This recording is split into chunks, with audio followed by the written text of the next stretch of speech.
Hello everyone, daily grow YouTube channel में आपका एक बार फिर से स्वागत है। निष्ठा प्रशिक्षण जो कि दीक्षा ऐप के माध्यम से चल रहे हैं और इससे पहले 9 मॉड्यूल्स ख़त्म हो चुके हैं और आज से यानी कि 1 दिसंबर से मॉड्यूल 10, 11 और 12 के लिंक जारी कर दिए गए हैं। तो उनमें जो प्रशिक्षण है और प्रशिक्षण के दौरान एक बहुत ही रोचक गतिविधि है मॉड्यूल 10 के अंतर्गत, जो पांडुलिपियाँ के नाम से। तो ये बहुत ही रोचक है, इसलिए हमने इसको शामिल किया है और आप भी इसको पूरा ज़रूर देखने का प्रयास करें। सामाजिक विज्ञान का शिक्षा शास्त्र मॉड्यूल 10 का नाम है, तो इसे आप ज़रूर पूरा देखें क्योंकि इसमें गतिविधि के साथ साथ प्रश्न भी हैं। उन प्रश्नों को भी सॉल्व करना पड़ेगा और ये प्रश्न जो हैं वो कृतियों से संबंधित हैं, यानी कि लेखक और उनकी कृतियाँ। तो उन्हें ढूंढना है वहाँ से और आपको सिलेक्ट भी करना है। तो किस प्रकार से करना है, वीडियो पूरा ज़रूर देखें।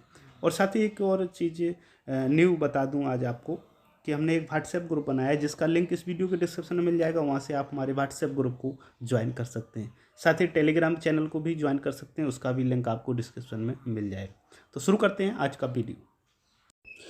तो ये हम निष्ठा प्रशिक्षण में मॉड्यूल जो हम लोग कर रहे हैं मॉड्यूल 10वां है और इस मॉड्यूल में ऊपर लिखा हुआ है जो हेडलाइंस है उसमें कि नीचे दिए गए विभिन्न लेखकों और कृतियों को चिन्हित करें। तो जो नीचे लेखक और उनकी कृतियाँ लिखी हुई हैं उन्हें चिन्हित करना है और उन्हें किस प्रकार से चिन्हित करना है, ये बहुत ही इंटरेस्टिंग टॉपिक है। इसमें आपको नॉलेज के साथ साथ कुछ नया सीखने को मिलेगा। तो कैसे इन्हें चिन्हित करना है आप यहाँ से देख सकते हैं। तो जैसे ही हम किसी शब्द पर यहाँ पर क्लिक करते हैं, सपोज दैट जब मनुष्य पर क्लिक करेंगे तो थोड़ा सा आप दबा के रखते हैं तो इस प्रकार से ये मतलब कलर चेंज हो जाता है, यहाँ से सिलेक्ट हो जाता है, पता चलता है कि ये कोई कृति है। लेकिन ये गलती से हमसे हो गया क्योंकि ये मनुष्य कोई कृति नहीं है, ना तो कोई लेखक है। तो इस पर दोबारा से क्लिक कर देंगे। जैसे दोबारा से क्लिक करेंगे तो ये आ जाएगा और अलग खाली जगह में आप क्लिक करेंगे तुरंत आपका ये चला जाएगा, डिसलेक्ट हो जाएगा। तो इस प्रकार से आप सिलेक्ट और डिसलेक्ट इसमें कर सकते हैं। तो नीचे के अंश में लिखा हुआ है, नीचे के अंश में दिए गए विभिन्न लेखों, तो ये जो अंश ऊपर लिखा हुआ है, जब मनुष्यों को धातु के बारे में पता चला तो धीरे धीरे उन पर विभिन्न प्रकार की साहित्यिक रचनाएं लिखी गई, जैसे कि तांबे, कांसे आदि पर, और उसके बाद कागज पर लिखा जाने लगा। ये साहित्यिक कार्य विभिन्न प्रकार के थे। ये धार्मिक विषयों से संबंधित थे, प्रशासनिक दस्तावेज थे, शैक्षिक एवं अन्य विभिन्न मामलों से संबंधित थे और अलग अलग समयावधियों पर लिखे गए थे। लिखित ग्रंथ विविध भाषाओं में थे और उनमें साहित्यिक शैलियों के विभिन्न रूपों को अपनाया गया था। इनमें से कुछ गद्य, कविता, कहानी, संवाद आदि के रूप में थे। आपने उनमें से कुछ के बारे में बच्चों को अवश्य ही बताया होगा। हमारे कुछ प्रसिद्ध कानून की पुस्तकें धर्मसूत्र और स्मृतियाँ हैं। इन प्रसिद्ध रचनात्मक कार्यों में राजाओं, प्रशासकों और लोगों के कर्तव्य निहित हैं। इनमें संपत्ति के मामले का भी जिक्र है और उनका भी, जिन्हें दीवानी और फौजदारी से संबंधित अपराधों को तय करने के लिए निर्धारित किया जाता है। प्रशासन के क्षेत्र में कौटिल्य का अर्थशास्त्र एक प्रसिद्ध रचना मानी जाती है। इसी प्रकार चिकित्सा के क्षेत्र में आप चरक द्वारा लिखित चरक संहिता और सुश्रुत की सुश्रुत संहिता का उदाहरण दे सकते हैं, जिसमें विस्तृत शल्य चिकित्सा पद्धतियों पर प्रकाश डाला गया है। इन उदाहरणों को जानकारी हासिल किए जा रहे हैं, विषय की आवश्यकता के अनुसार उसमें जोड़ा जा सकता है। शिक्षण और सीखने की प्रक्रिया में आप पाठ्य पुस्तक से किसी भी विषय पर चर्चा कर सकते हैं और यह पता लगाने की कोशिश कर सकते हैं कि क्या मौजूदा ग्रंथों में इसका उल्लेख किया गया है या नहीं।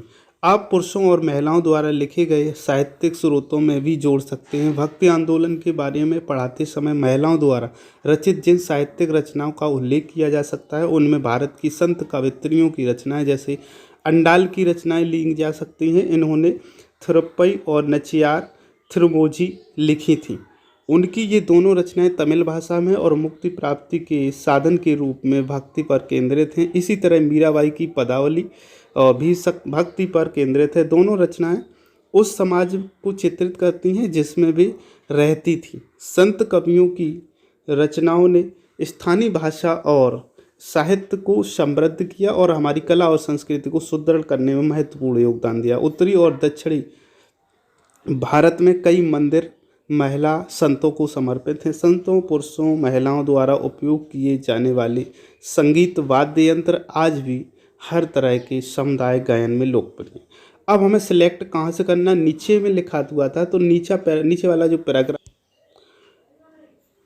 तो यहाँ से हम सिलेक्ट करना शुरू करते हैं उन रचनाओं को और उनके कवियों को। तो सबसे पहले इलांगू अडिगाल, इसको सिलेक्ट कर लेते हैं, द्वारा रचित तमिल महाकाव्य शिलप्पाधिकारम, इसको सिलेक्ट कर लेते हैं। उसके बाद में 7 ऑप्शन है, तो जैसे महान दार्शनिक ग्रंथों में भी गार्गी को सिलेक्ट कर लेते हैं। जैसी महिलाओं के चिंतकों का उल्लेख मिलता है। एक महान विद्वान थी जो राज दरबारों में होने वाली दार्शनिक बहसों में भाग लेती थी। साहित्यिक रचनाओं में शासकों की जीवनियाँ भी शामिल थीं, जिनमें लिखने वाले कई लेखक दरबार के ही इतिहासकार थे। जैसे बाणभट्ट की हर्षचरित लिखी, बिल्हड़ ने विक्रमादित्य। अब इन्हें सिलेक्ट करना बहुत ही आसान है, सिर्फ आप थोड़ा सा उस पर पुश करके रखिएगा, तुरंत सिलेक्ट हो जाती है। इसी प्रकार कल्लड़ को थोड़ा पुश किया। राजतरंगड़ी है कल्लड़ की, जो कश्मीर के इतिहास का लोखा जोखा रखती है। चंद्रवरदाई की इसी प्रकार से है। पृथ्वीराज चरित्र लिखा है। और इस प्रकार से प्राचीन भारत के साम्राज्यों की चर्चा करते समय आप इस सूची में कई और नाम जोड़ सकते हैं। आप शिक्षार्थियों को यह भी बता सकते हैं कि साहित्यिक रचनाओं का उपयोग अन्य स्रोतों जैसे पुरातात्विक साक्ष्य के साथ किया जाना चाहिए, ताकि अतीत की एक समग्र तस्वीर मिल सके। तो इस प्रकार से हमने सिलेक्ट कर लिए हैं। अब यहाँ से हम चेक कर लेते हैं। तो चेक करने का सबसे बेस्ट तरीका है, यहाँ चेक पर क्लिक करेंगे। जैसे ही आप चेक पर क्लिक करोगे, वैसे ही आपके यदि सही है तो एक अंक सभी का हमें मिल जाता है। और यहाँ पे आप नीचे इसका रिजल्ट देख सकते हैं, जो क्लियर हो रहा है कि 10/10 हमें यहाँ से प्राप्त हुए हैं। तो इसी प्रकार से आप भी अगर सिलेक्ट करते हैं तो आपको भी इसका रिजल्ट 10/10 प्राप्त हो जाएगा। तो उम्मीद करता हूँ ये वीडियो आपको पसंद आया होगा। यदि वीडियो पसंद आया तो वीडियो को लाइक कर दें। साथ ही इस वीडियो की डिस्क्रिप्शन में आपको हमारा व्हाट्सएप ग्रुप का लिंक मिल जाएगा, वहाँ से आप हमारे व्हाट्सएप ग्रुप को ज्वाइन कर सकते हैं और टेलीग्राम ग्रुप को भी ज्वाइन कर सकते हैं। वीडियो पूरा देखने के लिए आपका बहुत बहुत धन्यवाद।